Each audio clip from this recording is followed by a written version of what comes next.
주일 저녁이 되면 월요일 아침 이 출근 생각 때문에 마음이 조여오는 분들이 계시지요. 또 그에 반해 새로운 직장을 찾는 분들은 또 출근하는 분들을 보며 조급한 마음을 갖기도 합니다. 우리는 이렇게 저마다 어찌해야 할지 모르는 막막하고 불안한 자리에서 살아가고 있습니다.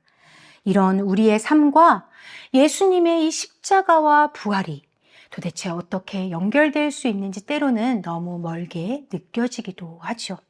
하지만 오늘 본문을 보면요. 40년 동안이나 같은 자리에 주저앉아 있는 한 사람이 등장합니다.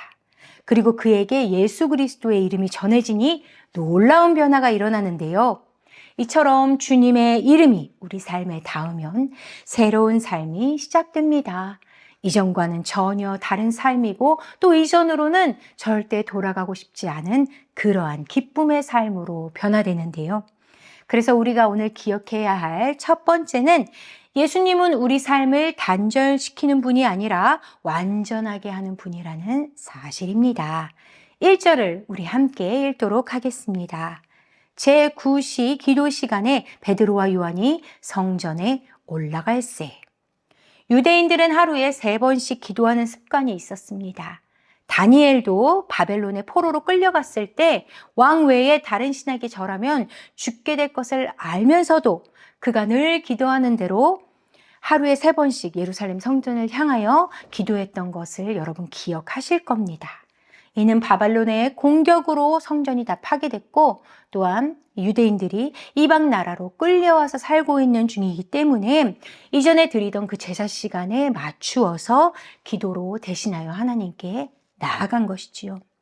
이후 이 포로의 시간들이 다 끝나고 예루살렘으로 돌아가서 다시 성전이 재건되고 난 뒤에는 이와 같은 상번제가 다시 드려지기 시작했습니다.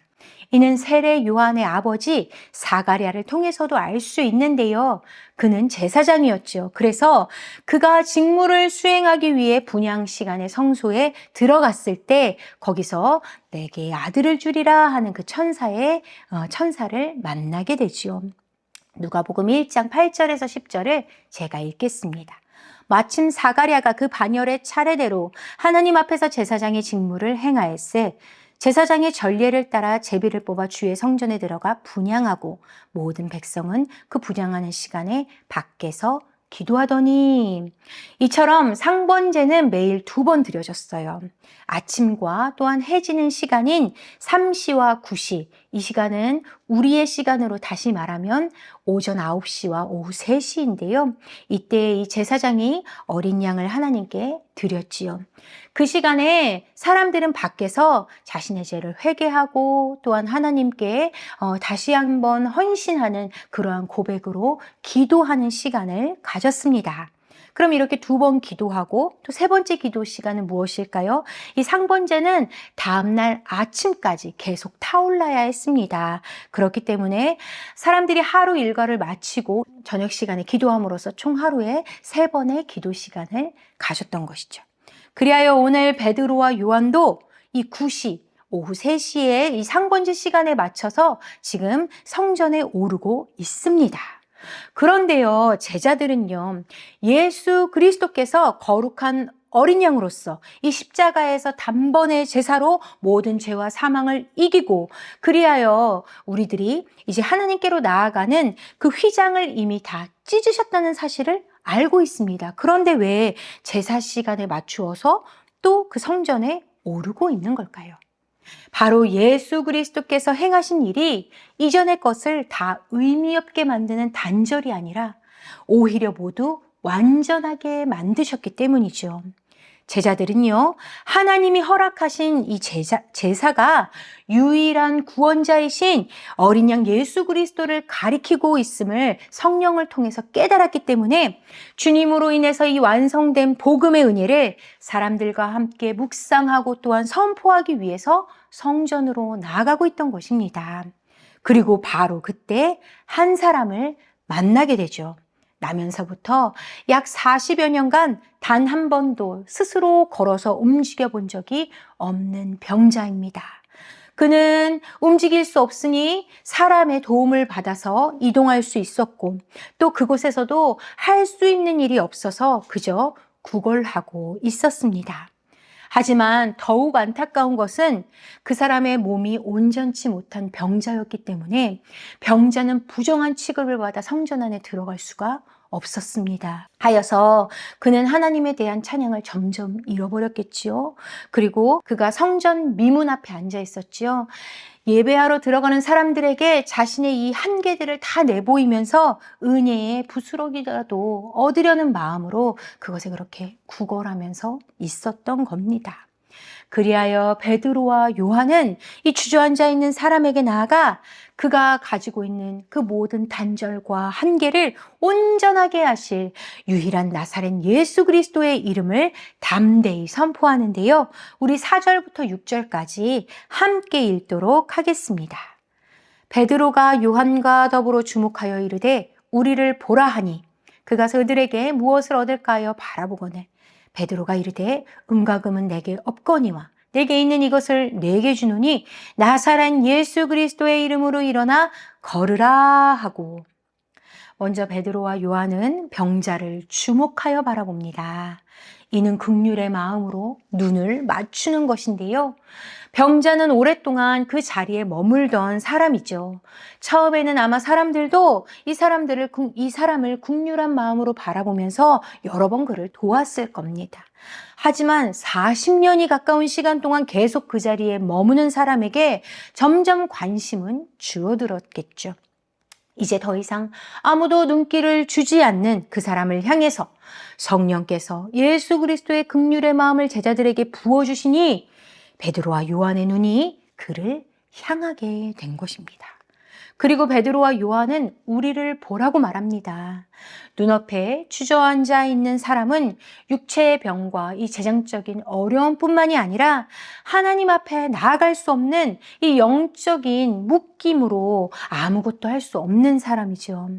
이 사람의 모습은요, 얼마 전까지만 해도 예수님을 버리고 도망쳐서 무엇을 해야 할지 알 수 없고 세상을 두려워해서 그 어두운 방 안에 주저앉아 있던 제자들의 모습과 같습니다. 그리하여 제자들의 우리를 보라 하는 이 말의 의미는 우리도 당신처럼 하나님과 단절된 삶을 살아가던 사람들입니다.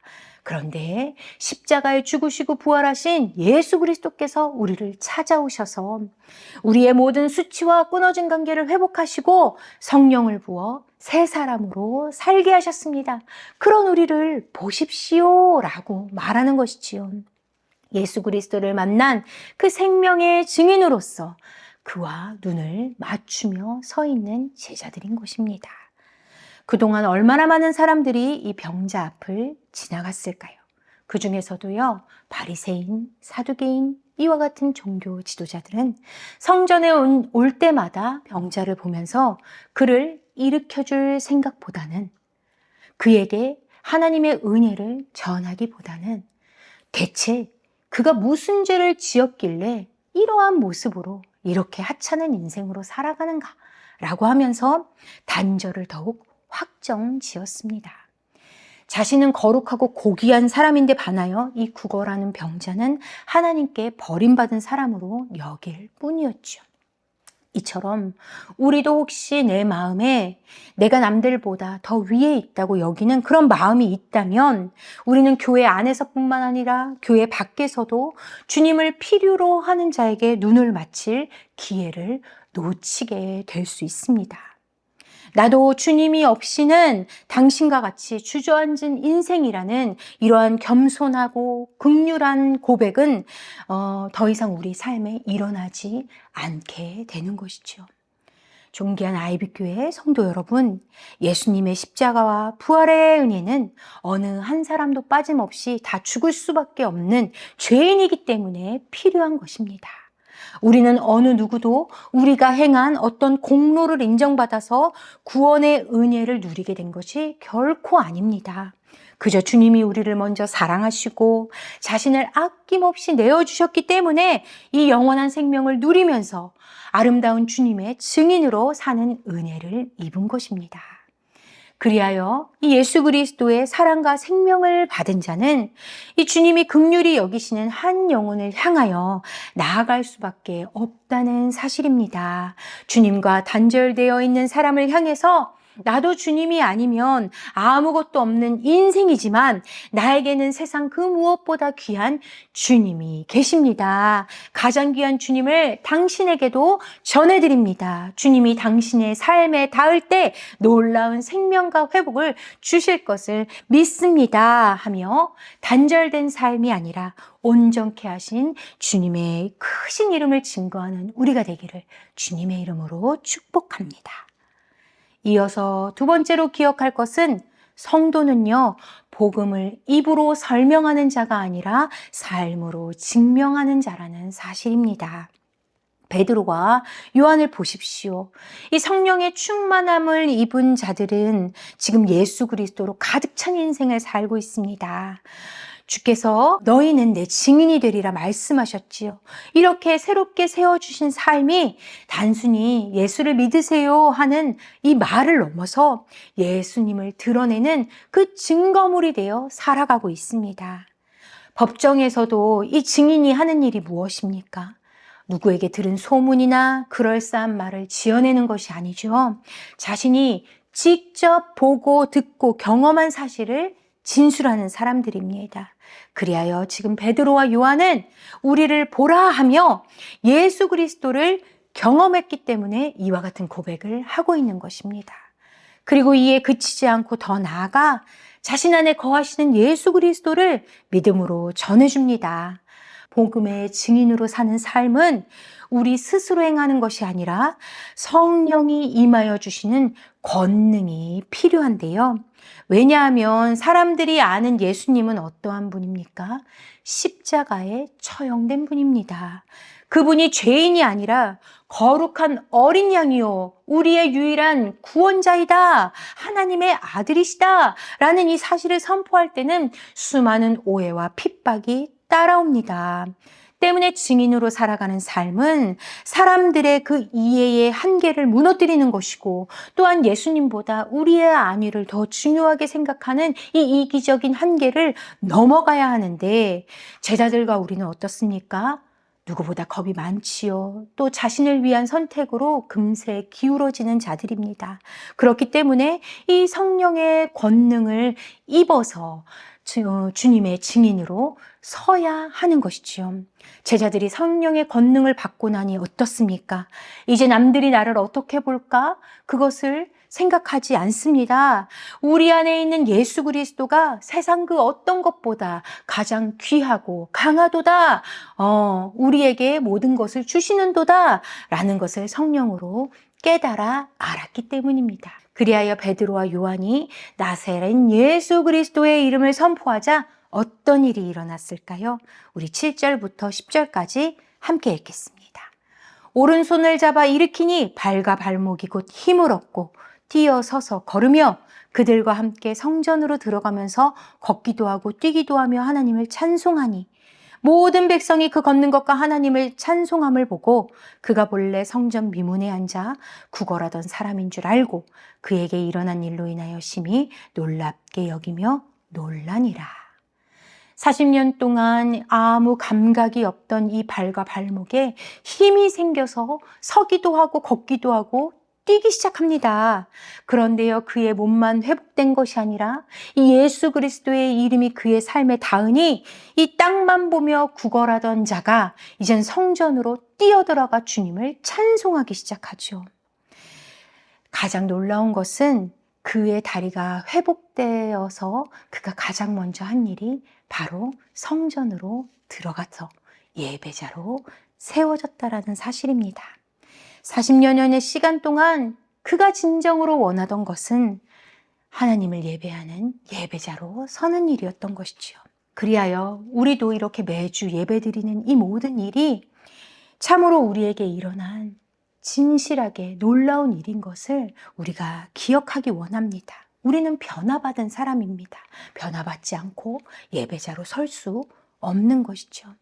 그러니 성령의 권능은 이 병 고치는 능력을 넘어서 영혼의 회복과 기쁨의 예배자로 세우는 능력인 것입니다. 뿐만 아니라 성령의 권능은 점점 더 퍼져갑니다. 베드로와 요한이라는 이 예수님의 증인이 그리스도의 이름을 전하니 또 다른 한 사람이 복음의 증인으로 세워질 뿐만 아니라 곁에 있는 사람들에게도 주님의 그 능력이, 주님의 은혜가, 그 파장이 점점 더 흘러가게 되는 것이죠. 나음을 입은 안진뱅이를 보고 사람들이 놀라고 또 놀랐다고 합니다. 처음 놀란 것은 탐보스라는 헬라어이고 또 두 번째 놀란 것은 엑스타시스입니다. 왜 두 다른 단어를 이렇게 사용했을까요?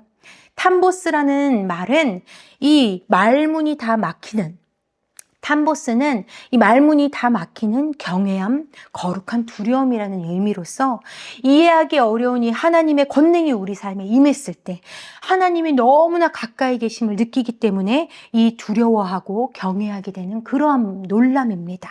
그리고 엑스타시스는 너무 놀라서 자기 자신 밖으로 나가 있는 그러한 상태를 말하는 겁니다.